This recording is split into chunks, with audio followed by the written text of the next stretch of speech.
Oh, our prayers are certainly with that precious baby and the family, hoping to give her a home. Now, this heartwarming story comes during National Adoption Month, which focuses on finding adoptive homes for children in foster care.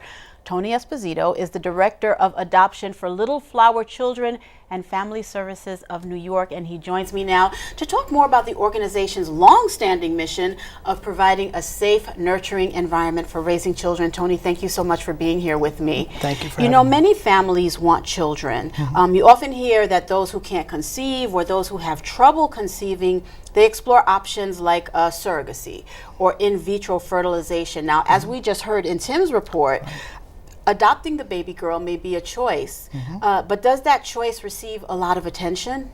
Absolutely, and certainly that's something that needs to be considered because the options are varied in terms of in vitro fertilization or, as in our case, foster care adoptions. Which is not to say, as you just mentioned, that adoption is not acknowledged and is not important. Now, November, again, recognized as National Adoption Month, and we hear a lot of great stories. Like in Brooklyn, family court, judges finalized, I believe it was 40 children and their families that found homes through adoption.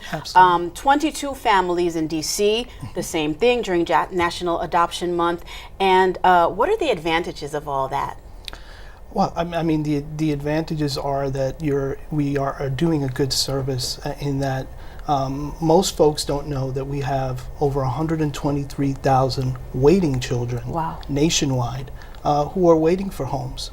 So when a child finds their forever home, you're really doing a good thing. I like that, the forever home. I want to talk about the history of Little Flower, which is wonderful. It's been taking care of children for nearly a century. You said about 1929. 1929. Its founder, Monsignor Bernard Quinn, I have to say this, he's up for sainthood. How did adoption start at the agency first? Well, adoption officially started at the agency in 1970. Okay.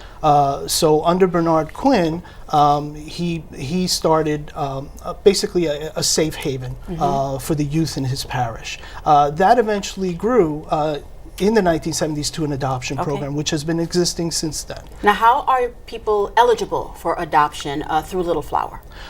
So primarily our foster parents who we certify at Little Flower and place the children that are removed by ACS into the system. Those foster parents are primarily the ones that wind up becoming the adoptive parents. Basically because they're the ones with the relationship with the child. So it would be terrible to sever that relationship at the time that a child becomes free. Now, for a lot of people, they hear adoption and automatically they see dollar signs. They think it's financially unfeasible for them to adopt. Is that the case?